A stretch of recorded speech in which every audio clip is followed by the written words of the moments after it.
स्वागत है आप सभी का आपके अपने YouTube चैनल जीएस मिंगनेट में।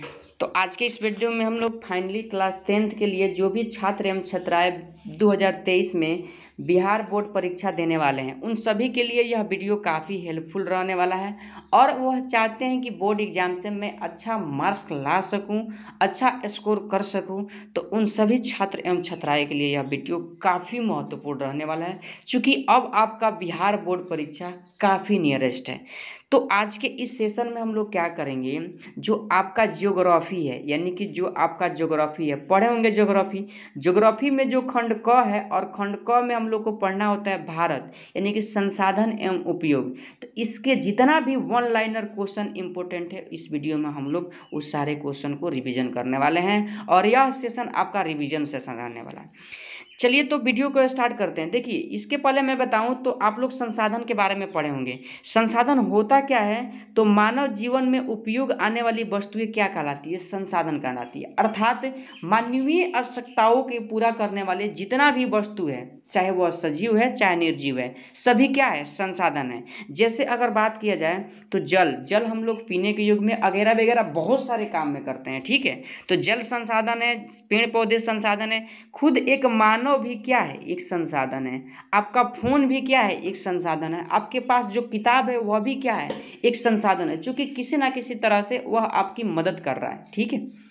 तो इस सभी वस्तुएं क्या कहलाती है, संसाधन कहलाती है। अगर मैं थोड़ा सा रिवीजन आपका कराऊं तो संसाधन को हम लोग दो पार्ट में बांट करके अध्ययन करते हैं, एक प्राकृतिक संसाधन, एक मानव निर्मित संसाधन, ठीक है। तो अगर मैं प्राकृतिक संसाधन की बात करूं तो प्राकृतिक संसाधन को हम लोग दो पार्ट में बांटते हैं, एक होता है नवीकरणीय संसाधन, एक होता है अनवीकरणीय संसाधन। नवीकरणीय संसाधन को हम लोग दो पार्ट में बांट करके अध्ययन करते हैं, यानी कि सतत संसाधन और जैव संसाधन, ठीक है। और जैव संसाधन को हम लोग दो पार्ट में बांटते हैं, यानी कि प्राकृतिक वनस्पति और वन्य जीव संसाधन, ठीक है। उसी तरह अनवीकरणीय संसाधन को हम लोग पुनः चक्रीय संसाधन के में अध्ययन करते हैं और एक पार्ट जो होता है उसका अचक्रीय यानी कि पार्ट में बांट करके अध्ययन करते हैं।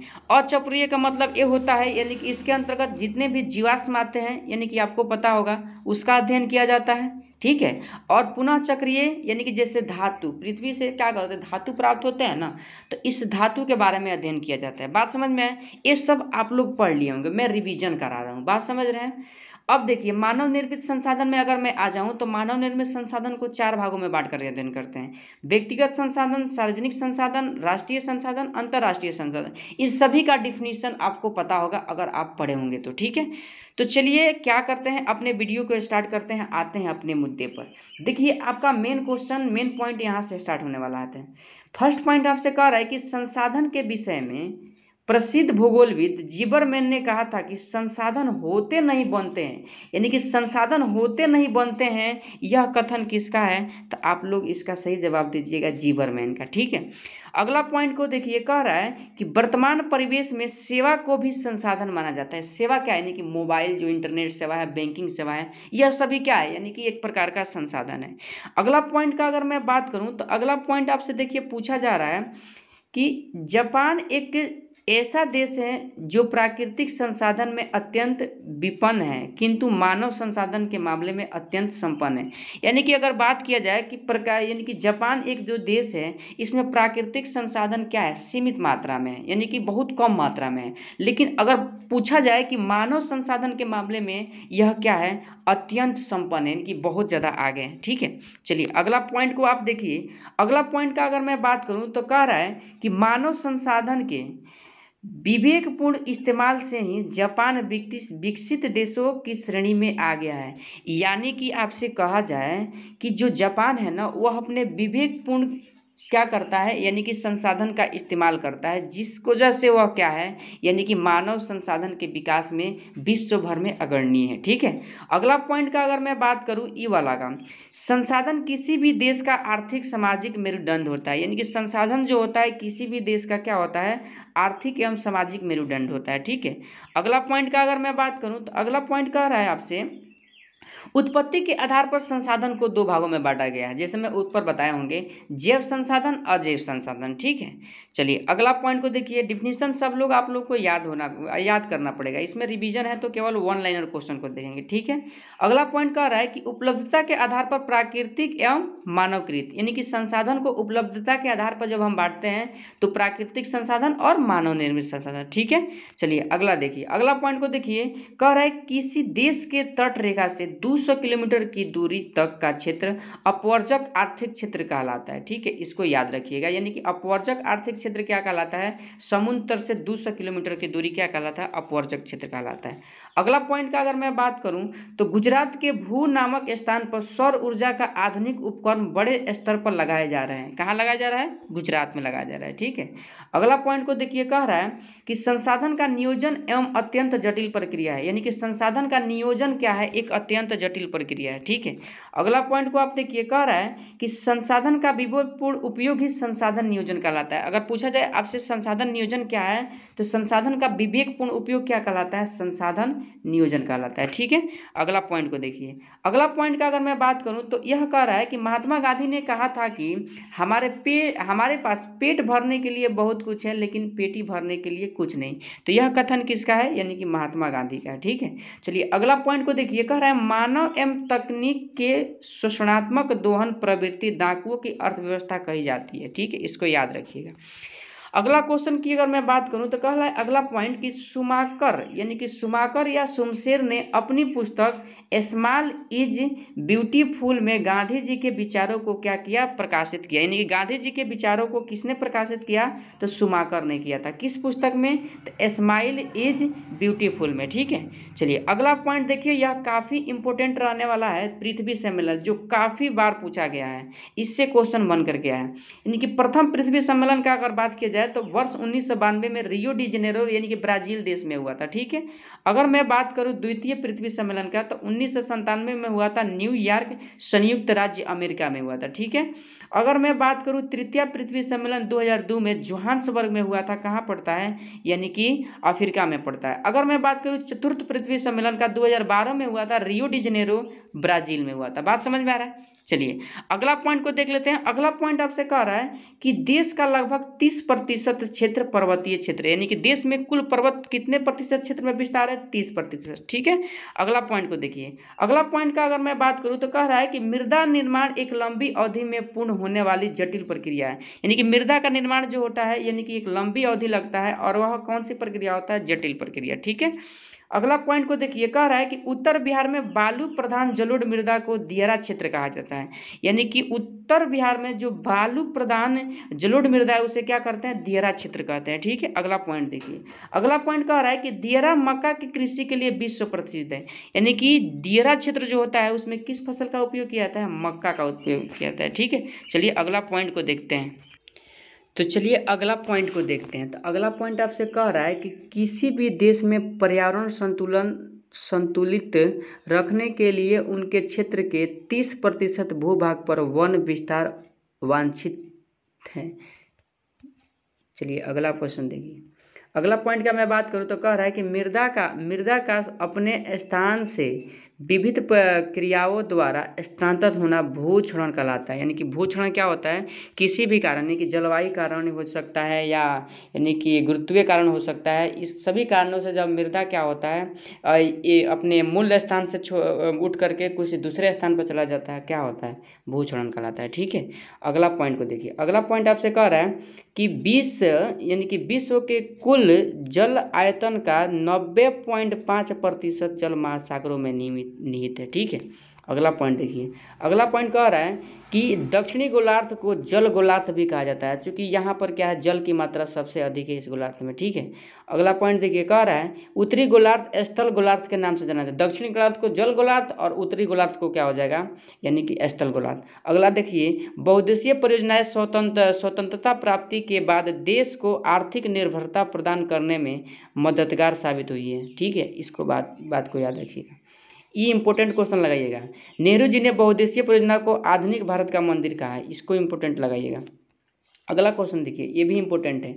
नर्मदा बचाओ अभियान मेधा पाटेकर के नेतृत्व में चलाया गया था। ठीक है, अगला पॉइंट देखिए। अगला पॉइंट की अगर मैं बात करूँ तो कह रहा है कि हिमालय यव नामक पौधे से कैंसर रोधी दवाइयाँ निकलती है। यानी कि हिमालय यव नामक पौधे से कैंसर के रोकथाम के लिए क्या आती है, यानी कि दवाइयाँ निकलती है। ठीक है, अगला क्वेश्चन को देखिए। अगला पॉइंट का अगर मैं बात करूँ, देखिए नीचे आ जाइए थोड़ा सा, देखिए इस पॉइंट को देखिए। कह रहा है कि निम्न तलीय जल जमाव वाले क्षेत्र को वेटलैंड कहा जाता है। जहाँ पर निम्न जलीय जल जमाव क्षेत्र होता है उसे क्या कहते हैं, वेटलैंड कहते हैं। अगला पॉइंट देखिए, वन उस बड़े भूभाग को कहते हैं जो पेड़ पौधे एवं झाड़ियों द्वारा आच्छादित होते हैं। ठीक है, अगला पॉइंट देखिए आप लोग ना इस क्वेश्चन को ना अपने नोटबुक में क्या कीजिएगा, लिख लीजिएगा, जिससे आप लोग अच्छे से रिवीजन कर पाइएगा। ठीक है, चलिए अगर अगला पॉइंट को देखें तो प्रशासकीय दृष्टि से वनों को रक्षित वन एवं अवर्गित वन में वर्गीकृत किया गया है। अगला पॉइंट का बात करें तो देश के कुल क्षेत्र के 54% भाग आरक्षित वन और 29% रक्षित वन एवं शेष 17% भाग अवर्गीकृत घोषित किए गए हैं। यानी कि अगर बात किया जाए तो आपके पूरे भूभाग में क्या है, 54% जो है आरक्षित वन है, 29% रक्षित वन है और 17% जो है अवर्गीकृत वन को घोषित किया गया है। ठीक है, चलिए अगला पॉइंट को देखिए। अगला पॉइंट की अगर मैं बात करूँ तो कह रहा है कि भारत में वन एवं पर्यावरण मंत्रालय द्वारा वन एवं वन्य जीवों के संरक्षण के अनेक कार्यक्रम चलाए जा रहे हैं। ठीक है, अगला पॉइंट को देखिए। अगला पॉइंट आपसे कह रहा है कि प्राकृतिक जनित तथा करोड़ों वर्षों के विकास की क्रिया में स्थापित अनुवांशिक गुणों में हेराफेरी को जैव अपहरण कहते हैं। जैव अपहरण किसे कहते हैं, इसको अच्छे से देख लीजिए आप वीडियो को स्टॉप करके। ठीक है, चलिए अगला देखिए। बाघ परियोजना की शुरुआत 1973 में की गई थी। ठीक है, आगे देखिए। आगे अगर मैं बात करूँ, चिपको आंदोलन का नेतृत्व तो सुंदरलाल बहुगुणा ने किया था। ठीक है, जो पेड़ से चिपक जाते थे महिलाएं। आगे देखिए, विश्व में सबसे अधिक जातियां कीड़े मकोड़े और अति सूक्ष्म जीवों की है जिन्हें हम खुली आंखों से नहीं देख सकते हैं। ध्यान रखिएगा इस क्वेश्चन को। अगला पॉइंट का अगर मैं बात करूं तो अगला पॉइंट कर रहा है, खनिज सामान्यतः 2 प्रकार के होते हैं, धात्विक खनिज, अधात्विक खनिज। ठीक है, अगला पॉइंट देखिए। लौह अयस्क एवं मैग्नीज के भंडार देश के कैम्ब्रियन पूर्व की चट्टानों के धड़ावाड़ समूह में पाए जाते हैं। अगला क्वेश्चन देखिए। कह रहा है कि अगला क्वेश्चन आपसे कह रहा है कि लौह अयस्क, manganese, chromite, pyrite, nickel, tungsten आदि धात्विक खनिजों के उदाहरण हैं। धात्विक खनिज के धातु की मात्रा होती है, लौह मात्रा होती है, उसे क्या धातु यानी कि धातु की मात्रा हो। आगे देखिए, लोहा खान के से शुद्ध रूप में नहीं मिलता। लोहा जो है खान से शुद्ध रूप में नहीं मिलता है, बल्कि लौह अयस्क के रूप में मिलता है। ठीक है, अगला पॉइंट को देखिए। अगला पॉइंट कह रहा है कि कर्नाटक भारत का लगभग 1/4 लोहा का उत्पादन करता है। कर्नाटक 1/4 क्या करता है, लोहा का उत्पादन करता है। अगला पॉइंट देखिए, खनिज ऐसे क्षयशील संसाधन है जिन्हें दोबारा नवीनीकृत नहीं किया जा सकता है, अतः खनिजों के संरक्षण की परम आवश्यकता है। आगे देखिए। अगला पॉइंट की अगर मैं बात करूँ, कह रहा है कोयला, पेट्रोलियम, प्राकृतिक गैस, जल विद्युत एवं आणविक ऊर्जा स्रोतों को वाणिज्यिक ऊर्जा के नाम से यानी कि व्यापारिक बोल सकते हैं इसे। ठीक है, अगला पॉइंट देखिए। कह रहा है कि भूभार्विक दृष्टि से भारत के समस्त कोयला भंडार को 2 भागों में बांटा गया है। एक को कहा जाता है गोंडवाना लैंड, एक को कहा जाता है टर्शियरी समूह। ठीक है, आगे देखिए। अगर मैं बात करूं, इंपॉर्टेंट क्वेश्चन लगाएंगे। एंथ्रासाइट सर्वोच्च कोटि का कोयला है जिसमें 90% से अधिक कार्बन की मात्रा पाई जाती है। अगला पॉइंट को देखिए। जम्मू एवं कश्मीर में कालीकोट से कोयला निकाला जाता है। ठीक है, अगला पॉइंट को देखिए। अगला पॉइंट कह रहा है कि इस समय भारत में कुल विद्युत का लगभग 24% भाग जल विद्युत से प्राप्त होता है। इस सारे पॉइंट को याद रखिएगा। भाखड़ा नागल विश्व की सबसे बड़ी परियोजना है। भाखड़ा नागल क्या है, विश्व की सबसे बड़ी परियोजना। इंपॉर्टेंट क्वेश्चन है। अगला क्वेश्चन ये भी इंपॉर्टेंट है, यानी कि महानदी पर विश्व का सबसे लंबा बांध जो हीराकुंड परियोजना के अंतर्गत आता है। ठीक है, आगे देखिए। अगला क्वेश्चन की अगर मैं बात करूं तो नागा अर्जुन सागर परियोजना आंध्र प्रदेश के कृष्णा नदी पर स्थित है। ठीक है, अगला पॉइंट को देखिए। अगला पॉइंट कह रहा है कि इंदिरा गांधी नहर संसार की सबसे लंबी नहर है जो 500 किलोमीटर लंबी है और यह राजस्थान में है। ठीक है, अगला पॉइंट को देखिए। अगला पॉइंट की अगर मैं बात करूं तो कह रहा है भारत में प्रथम आणविक रिएक्टर मुंबई के तारापुर में स्थानांतरित किया गया था, इसको भी इम्पोर्टेंट लगाइएगा, जो महाराष्ट्र में है। ठीक है, चलिए तो आज के इस सेशन को हम लोगों ने नोट्स के माध्यम से कंप्लीट किया है। अगर आपको क्वेश्चन समझ में नहीं आ रहा होगा ना, तो आपके पास कॉपी होगा, पेन होगा, कॉपी पेन से क्या कीजिए, इस सारे पॉइंट को लिख लीजिए और याद कीजिए। और ऐसे जब आप तैयारी कीजिएगा ना, तो मैं आपको विश्वास दिलाता हूँ एक भी क्वेश्चन आप छोड़ करके बोर्ड एग्जाम से नहीं आएगा। तो चलिए मिलते हैं फिर अगले सेशन के साथ, तब तक के लिए जय हिंद जय भारत। और हाँ, आप लोग चैनल को सब्सक्राइब कर ही लीजिए।